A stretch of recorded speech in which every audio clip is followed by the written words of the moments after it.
Good morning, good afternoon, or good evening, depending on the time you are watching this lecture.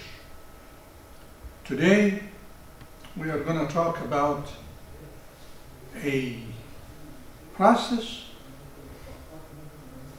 that complement knowledge capture, sharing, dissemination. This process that complement the previous elements or processes of knowledge management is called knowledge application. The knowledge that we acquire or capture, that we avail for others, for the people to share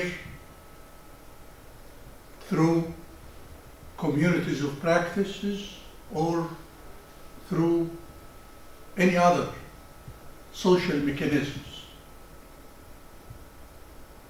cannot be of usefulness, cannot create value unless such knowledge is utilized and applied. So this is the importance of this phase or this process of knowledge application. Okay, let us, before we get into the heart of knowledge application at individual level or at group and organizational levels, let us just examine and elaborate on basic concepts and principles related to knowledge application and utilization. Knowledge application or utilization refers to the actual use of knowledge. The actual use of knowledge that has been captured or created and shared or disseminated.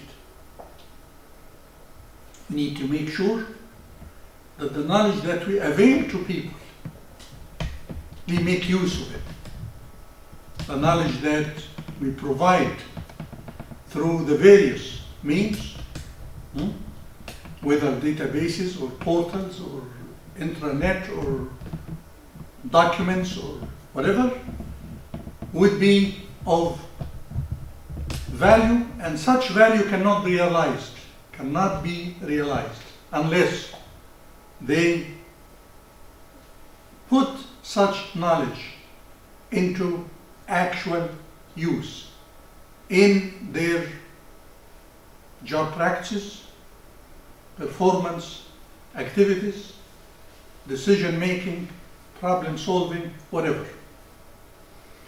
The knowledge application requires that the knowledge need to enter into the repertoire, into the mind, into the learning of individuals. People cannot use knowledge unless they get it inside their system, inside their mind, inside their repertoire, inside their, memory. This requires accessing the knowledge content, making the knowledge content accessible to people, available to people through user-friendly means. Availing the knowledge to people would not be sufficient for internalization. People need to be able to apply knowledge, to put it into use in their decisions, actions, practices, performance, whatever, they need to understand the knowledge. So comprehension, grasping, making meaning, understanding the content of the knowledge is so essential in this respect. It is very important that people have to understand, and to get them to understand,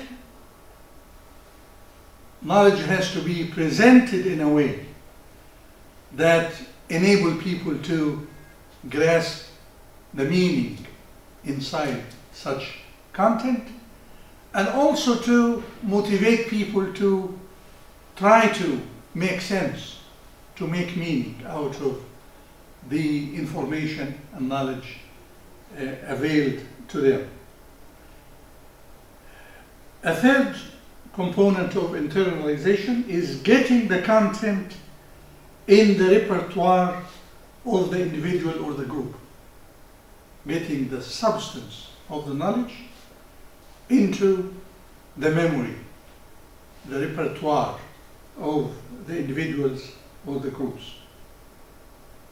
Now, if knowledge gets into the minds of people, okay, then it would be, the knowledge would be ready, the knowledge that people have gotten, understood, got such knowledge into their system, their memory, their repertoire.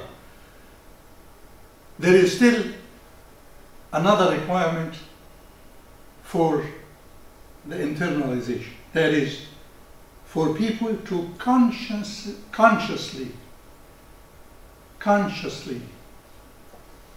deciding or recognizing that the content of the knowledge that they got would be useful in their job performance, in their job activities, into performing whatever is required from them in their jobs. Now, believing and deciding that the content of the knowledge is useful, things will be ready then for people to apply, to actually utilize the knowledge and the content of that knowledge in real-world decisions or problems or actions.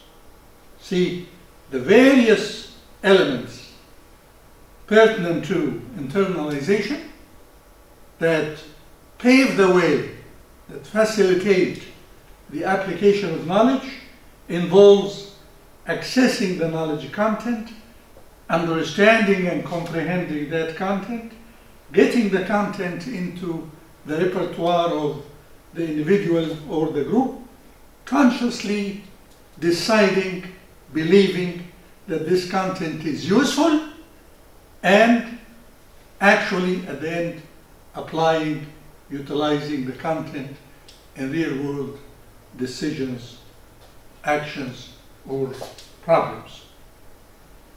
Okay.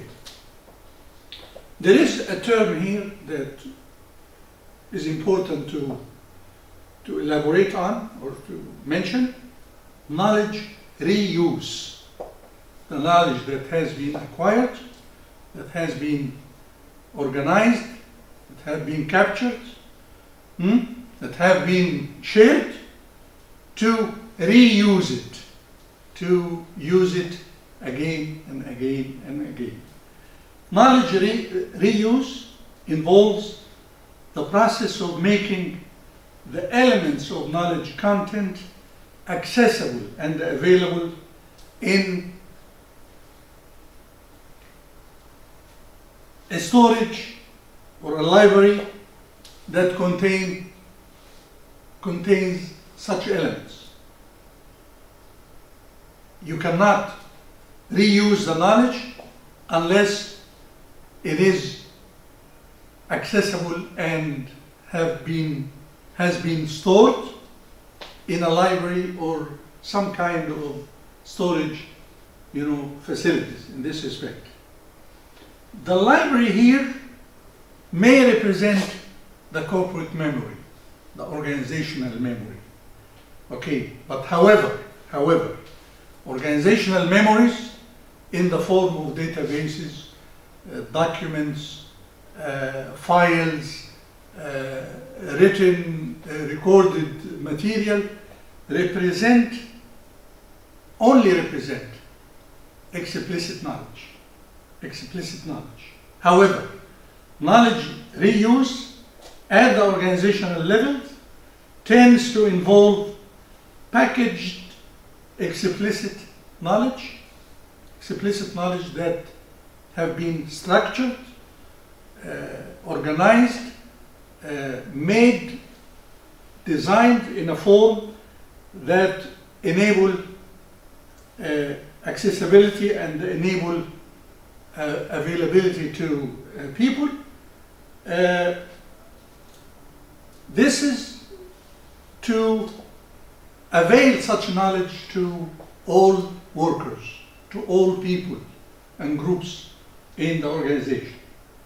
It tends to remain, when knowledge is put into explicit form, it tends to stay longer as it is useful. Of course, tacit knowledge doesn't stay longer, but if you have the knowledge documented, if you have it recorded, if you have it put into explicit forms, you can have it for longer time, and you can use it and reuse it as long as it is proven to be of value and current, not outdated, and pertinent to the changing situations and the various decisions or actions taken by people. However, this is a condition. It is never possible or even desirable. It's not possible or desirable to try to make all knowledge explicit. Such an attempt would fail, because there would be always bodies and elements of knowledge that is in the minds of people and in the minds of groups or teams in the organization. And it is important to trace and to capture and to make use of these elements of tacit knowledge. So the focus would not be only on explicit knowledge, but also on tacit knowledge.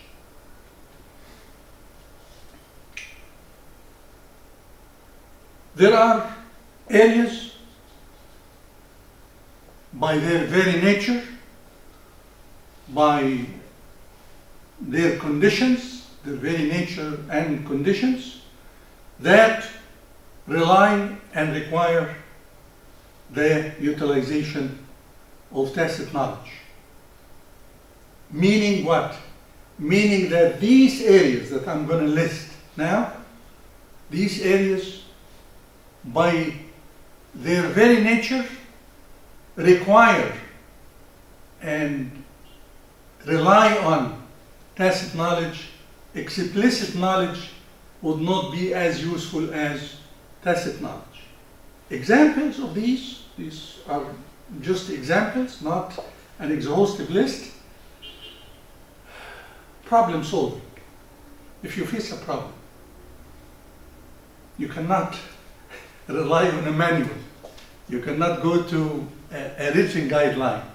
You cannot go into a problem, and especially novel problems that you have not faced before, that have no precedences before, require judgment, require that you rely on your own intuition and judgment and experience. And so problem solving here relies greatly on tacit knowledge.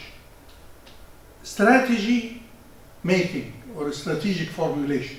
If you want to set a strategy for the unit or for the organization as a whole, if you want to set the direction of the organization into the future, it involves a great deal of analysis and mental processes and a great deal of deliberation that relies on, tacit experiences and tacit knowledge. The same can be said about setting goals, setting objectives, setting aspirations, setting targets. Also would be utilizing or relying on tacit knowledge and experiences. Innovation. Of course, one cannot say that innovation can be done by going through manuals or going through guidelines or a set of steps. Innovation is a process that involves thinking out of the box, thinking creatively, thinking in novel ways, coming up with new ideas. The same thing can be said about creativity, innovation, creativity. Intuitive designs.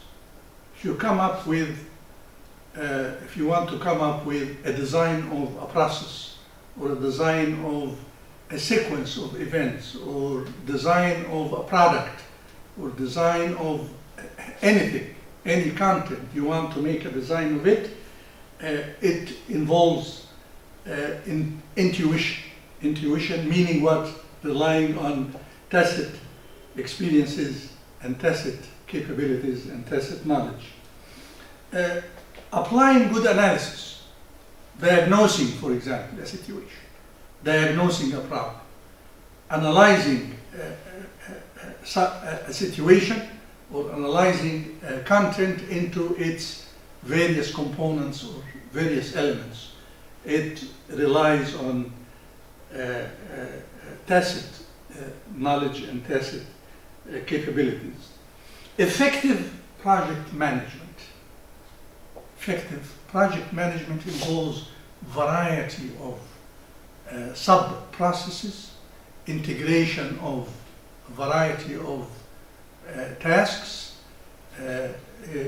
coordination of various elements of the project, trying to reach. So a great deal of this relies on tacit experiences and knowledge.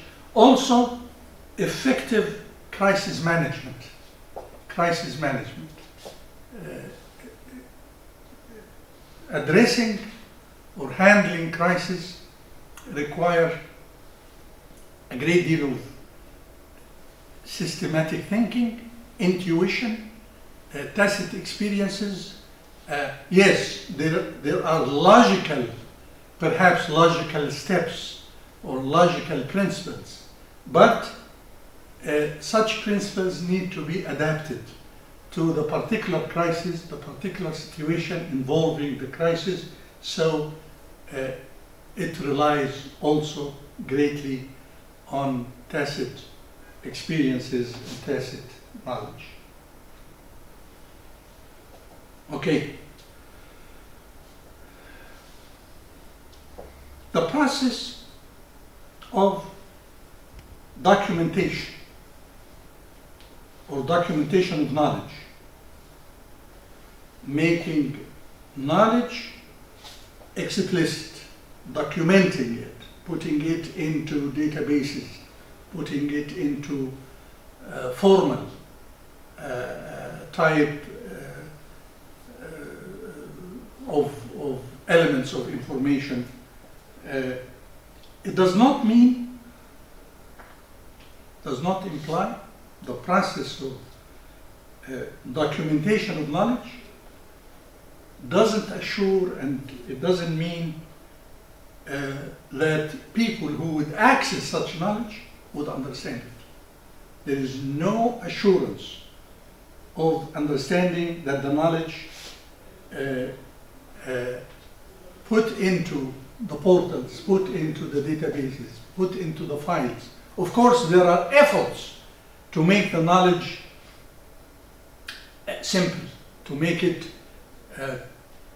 easy to comprehend, easy to read, easy to extract meanings out of it. However, the actual process of comprehension and understanding is a tacit process. It's a tacit process. If I read from a book, the book represents explicit form, explicit knowledge, okay? But my reading involves getting my mind to focus and getting my mind to extract meanings and to make inferences and to relate what I am reading to actual experiences and so on and so forth. So the process of understanding, it is important to emphasize here, is a tacit process. Understanding is essential to knowledge application and knowledge reuse. It's not possible. It is not possible that you avail knowledge and to people and you make it accessible, to make it user-friendly, and you think that merely availing knowledge to people would give them, or is an assurance that they comprehend and understand and get the meaning out of it. The process of understanding is a separate process, is a tacit process, and it is very important, very essential to knowledge application and reuse. Of course, the more the size of the knowledge, the more complex, the more the elements of the knowledge, the more the interlinkages among the knowledge content, the greater the difficulty to understand such knowledge. So it is important that in addition to writing or documenting or designing the knowledge in a way that enable people to access and to understand, is to make sure that they understand it, is to perhaps complement it with questions and answers, with sessions to clarify, with training programs, with coaching activities to make make sure that people have comprehended the content of the documented explicit knowledge. Therefore, tacit knowledge, along with the implicit process of comprehending and understanding, has an essential and key role in the application and reuse of knowledge. It is a central process in the application that people have to make sense, have to understand, have to make meaning out of the knowledge provided to them. So,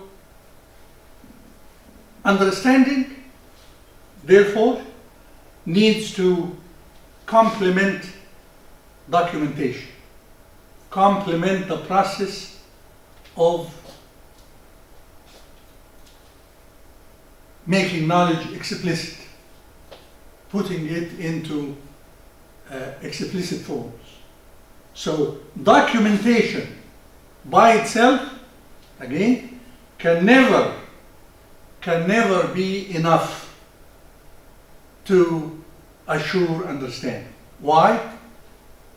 You cannot anticipate or predict what are the elements that people did not understand. What are the elements that people have questions about? What are the subject matters that people consider to be relevant or irrelevant to their job performance? So many questions arise in the minds of people when they read something documented. And you cannot, while you make the documentation, when you design and formulate the tacit knowledge, you cannot anticipate all the questions, all what people may ask or may require to clarify and to get meanings out of what is given to them. The process of understanding, the process of comprehending and understanding involves a number of elements, a number of smaller or sub-processes.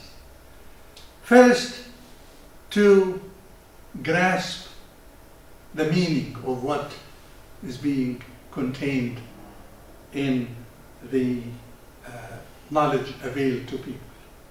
To make meaning, to make sense out of what people read or what people observe, what people have. To also understand or identify or be aware of the conditions for use, the conditions, the situations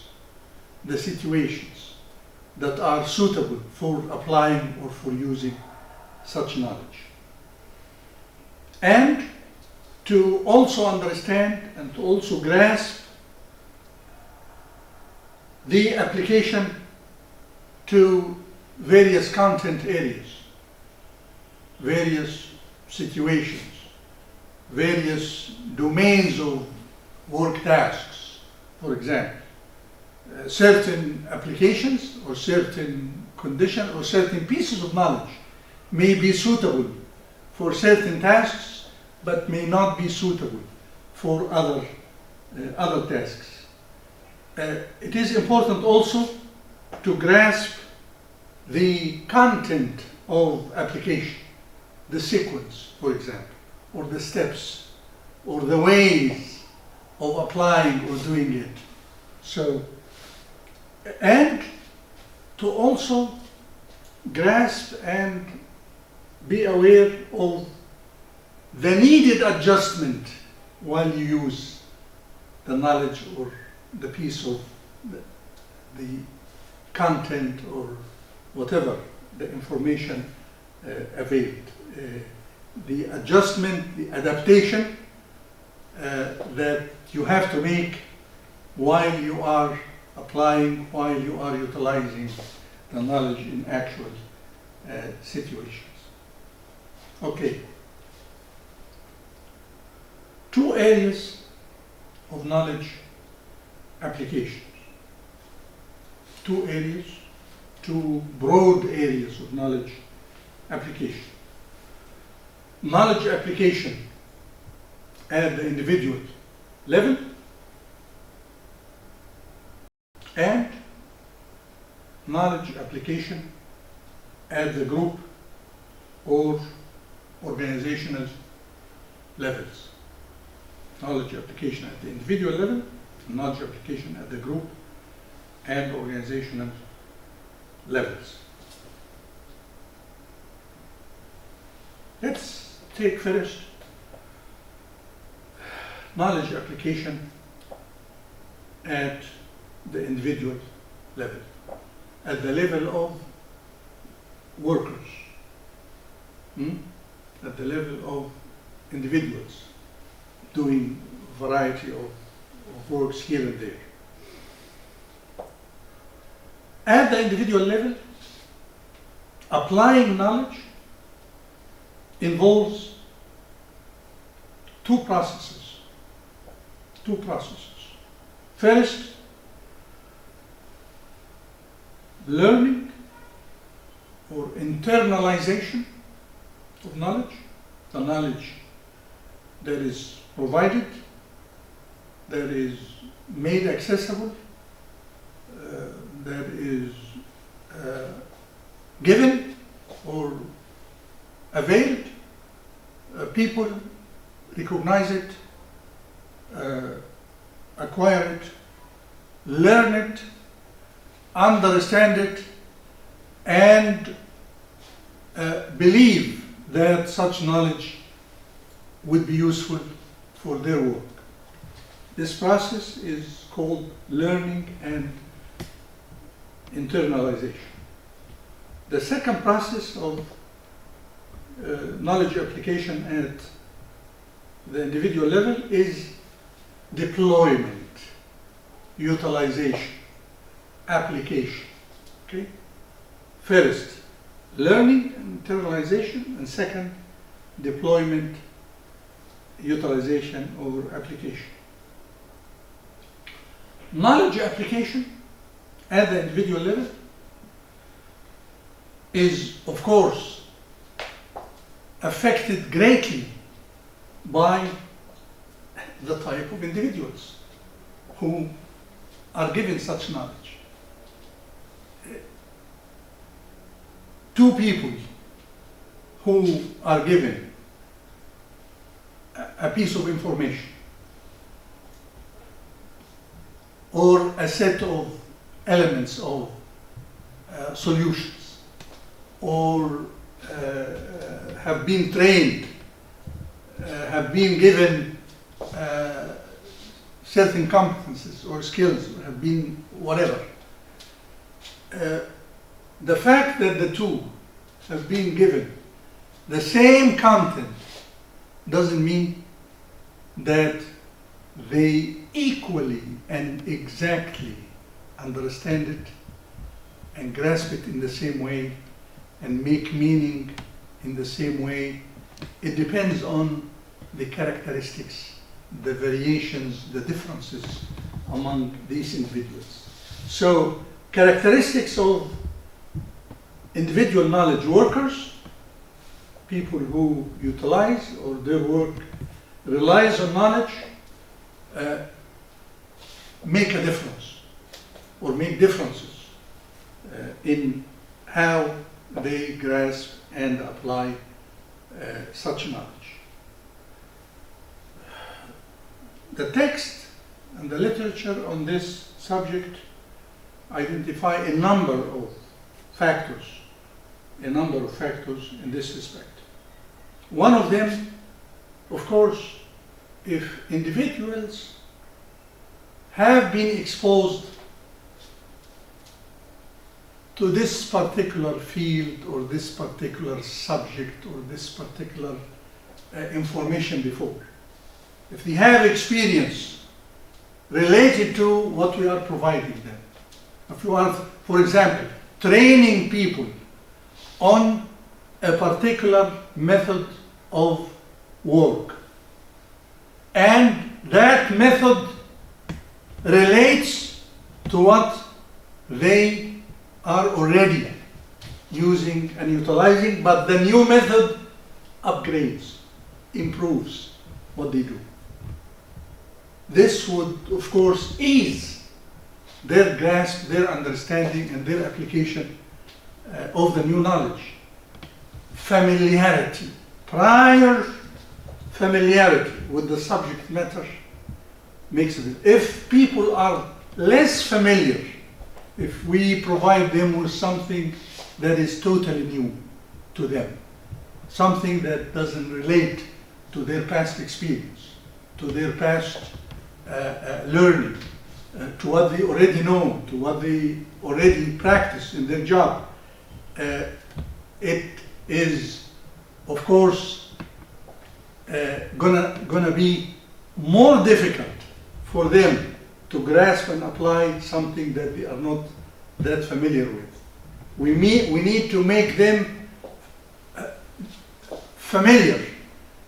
We may need extra training. We may need extra effort to get them to understand and grasp and appreciate the new knowledge given to them. Personality differences also. There are factors that characterize the profile of people's personalities, and people who are extrovert, people who are introvert, people who are analytic in their way, people who are open, people who are closed, people. Personality differences also affect how people receive and appreciate the knowledge given to them. Cognitive style, their way of thinking, how their mind operates, how they learn. People don't learn through the same means or ways. There are people who learn quickly abstract subjects, concepts. Other people may find it difficult to understand abstract concepts or subjects, but it is easy for them. They prefer subjects that are applied, that are practical. So cognitive styles here, the variation, the differences in cognitive style affect also individual application of knowledge. Learning, and this is my contribution to the text doesn't talk about what I'm going to say here. Learning and performance motivation. If people have high motivation, high need for learning, for knowledge. There are people who are, for example, inquisitive, eager to learn. They like to know new things. They look for additional or new areas of knowledge or information. These people, it's easier for them to acquire. Rather than people whose motive to learn, whose need for knowledge is less or is weaker. Also, the performance motivation. If my job performance involves a great deal of rewards for me, then I would be eager to get to know additional skills, additional knowledge, additional ways of performing the job to achieve the rewards, to get the extra incentives or rewards involved in performance. If people are not performance motivated, or if their performance motivation is weak, of course they would not be eager to acquire or apply new skills or new knowledge or new pieces of information. Preferences also. People have preferences on knowledge. There are certain types of knowledge that intrigues people. Other people may not be intrigued, may not be interested in this. So there are differences in the preferences of people for the content of the knowledge in this respect.